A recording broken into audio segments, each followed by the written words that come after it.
Jika Roger dan Cut Meyriska tengah berbahagia, berbeda halnya dengan Denada yang masih harus berjuang demi kesembuhan putri sematawayangnya yang menderita kanker darah. Pengobatan Aisyah di Singapura tentunya memerlukan biaya yang tidak sedikit. Hingga Denada harus menjual sejumlah asetnya. Namun penyanyi ini menolak bantuan uang senilai 100 juta rupiah dari pasangan Baim Wong dan Paula Verhoeven. Apa alasan Denada menolak bantuan tersebut? Perjuangan Denada demi buah hatinya akan dirangkai dengan single terbaru BCL yang membuat sejumlah selebriti baper habis. Ini dia.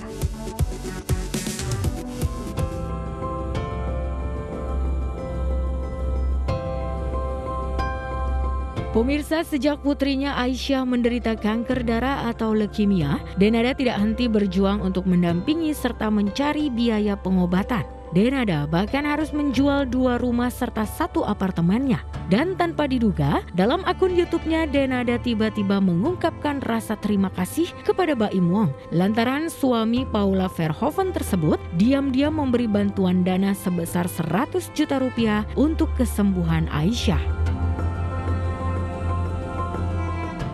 Aku di sini pengen ngucapin secara personal terima kasih buat Baim Wong, keluarga besar Baim, Paula. Baim tuh cerita sama aku dan aku ini sebenarnya udah tahu udah lama dari orang lain, tapi aku belum pernah komunikasi sama Baim secara langsung. Aku dikasih tahu sama Baim tuh nyariin aku. Aku tahu banget kalau dia nyariin aku. Aku dengar beberapa kali. Aku tahu beberapa kali dia berusaha untuk nemuin aku.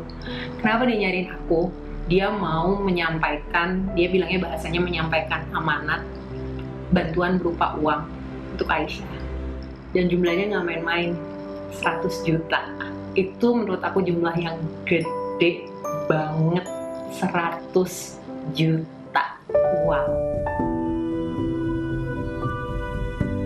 Bagi Dena, uang 100 juta bukanlah jumlah yang sedikit. Ia pun sadar betul bahwa uang sebesar itu sangat mampu membantu pengobatan Aisyah selama di Singapura. Namun secara mengejutkan, Dena justru mengaku tidak bisa menerima uang tersebut. Tahu banget kalian orang-orang yang berhati baik dan niatnya mau bantu.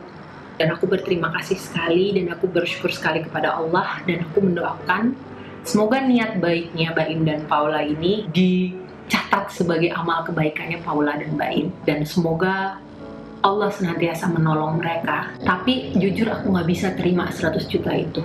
Dan tidak sampai hatiku untuk menerima uang itu. Semenjak Aisyah didiagnosa leukemia, aku banyak sekali berhubungan dengan orang tua lain. Anaknya sedang menjalani kemoterapi, atau anaknya sedang menjalani treatment untuk penyakit lain. Alhamdulillah sampai sekarang ini kemo semua ya, walaupun dengan ups and down-nya ya, yang namanya orang menjalani kemoterapi. Alhamdulillah semua lancar, nyari obat ada, obat apapun di Singapura ini stoknya selalu ada, selalu banyak, kita nggak perlu worry.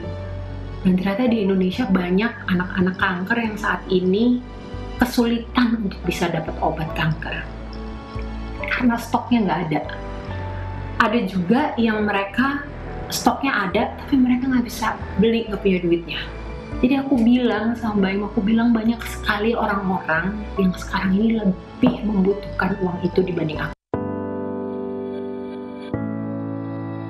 Siapa sangka Dena ternyata masih memikirkan orang lain, terutama anak-anak Indonesia yang juga menderita kanker. Padahal selama di Singapura, kehidupan Dena juga tidak mudah. Ya, mantan istri Jerry Aurum itu mengaku sempat kehabisan uang lantaran tidak bisa pulang dan bekerja di Indonesia akibat wabah COVID-19.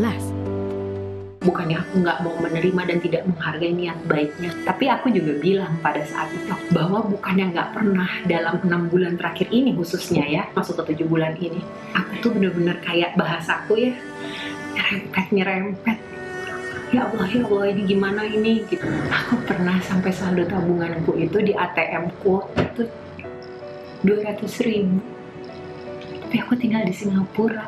Karena aku di sini dan aku stuck di sini, aku nggak bisa bikin banyak. Kalau aku ada aja di Indonesia nih, aku bisa sekolahin barang-barang aku, mungkin masih bisa kerja dengan syuting untuk TV, whatever, apapun itu, untuk urusan bank pun karena aku ada di Singapura menjadi sulit, karena kan bank aku di Indonesia. Alhamdulillah, aku tidak memungkiri bahwa saat ini pun aku masih merasa bahwa banyak beruntungnya. Aku selalu percaya bahwa Allah itu nggak pernah ninggalin kita di kehidupan yang harus kita jalani. Ceritanya memang seperti ini, jalannya seperti ini. Tapi kalau sudah Allah berikan ketetapannya, kita harus menjalani seperti ini. Nggak mungkin kita ditinggalin tanpa pertolongannya. Karena jujur guys, kalau bukan karena pertolongan Allah, nggak mungkin aku masih bisa bertahan. Hidup kita masih terus bisa berputar seperti ini sampai detik ini. Sekarang aku masih nggak tahu kapan aku bisa pulang ke Indonesia. Sebenarnya aku ada satu acara, sebuah festival hip hop yang aku udah agree untuk jadi bintang tamunya. Tadinya itu ya mau dibikin seperti biasa, tapi kan sekarang udah nggak bisa tuh bikin festival kayak begitu. Jadi akhirnya dibikin virtual, kan dibikin di bulan Agustus. Aku mau kasih tahu ya guys, saat ini kalau misalnya aku pulang ke Indonesia, pada saat aku balik lagi Singapura, aku harus minta dan apply kayak surat izin masuk ke Singapura gitu ke perwakilan Singapura yang ada di Indonesia. Setelah itu, begitu aku masuk ke Singapura, aku harus langsung menjalani karantina selama 2 minggu di tempat karantina yang sudah disiapkan oleh pemerintah Singapura untuk pendatang. Dan itu aku yang harus bayar, bukan di rumah. Itu hanya untuk biaya karantina, belum biaya aku terbang, belum resiko yang harus aku hadapi gitu. Tapi aku bilang sama manajer aku kemarin, aku nggak apa-apa lu pulang ke Indonesia. Aku bilang, nanti kamu gimana? Aku bilang aku nggak masalah karena aku harus kerja. Aku harus mulai kerja karena aku bener-bener nggak tahu lagi ini mesti gimana kalau aku nggak start kerja dengan segera. Itu juga sebenarnya masih tanda tanya buat aku karena di bulan September Aisyah tuh udah jadwal kemo lagi. Aku benar-benar harus perhitungkan semuanya seaman-amannya, serapi-rapinya supaya pada saat Aisyah kemo aku bisa ada di situ nemenin dia. Lantas seperti apa sebenarnya kabar Aisyah saat ini? Benarkah kondisi Aisyah semakin membaik?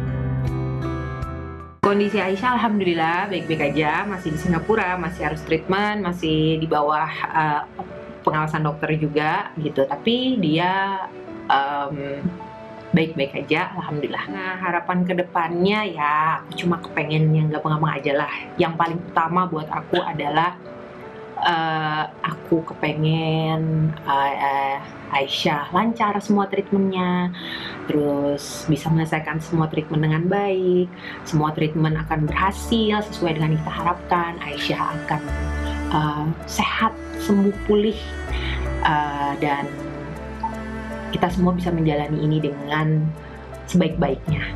Itu sih aku kepengen bisa melihat Aisyah tumbuh besar, dewasa dengan baik, bisa melihat nanti dia sukses dalam pekerjaannya, dalam rumah tangganya. Aku pengen ngelihat dia ngasih aku cucu-cucu. Ya udahlah, itu yang paling ada di kepalaku. Tentunya aku mendoakan aku juga terus diberikan Allah kesehatan, kekuatan, bisa terus ngelihat Aisyah nanti sukses dan berhasil di hidupnya.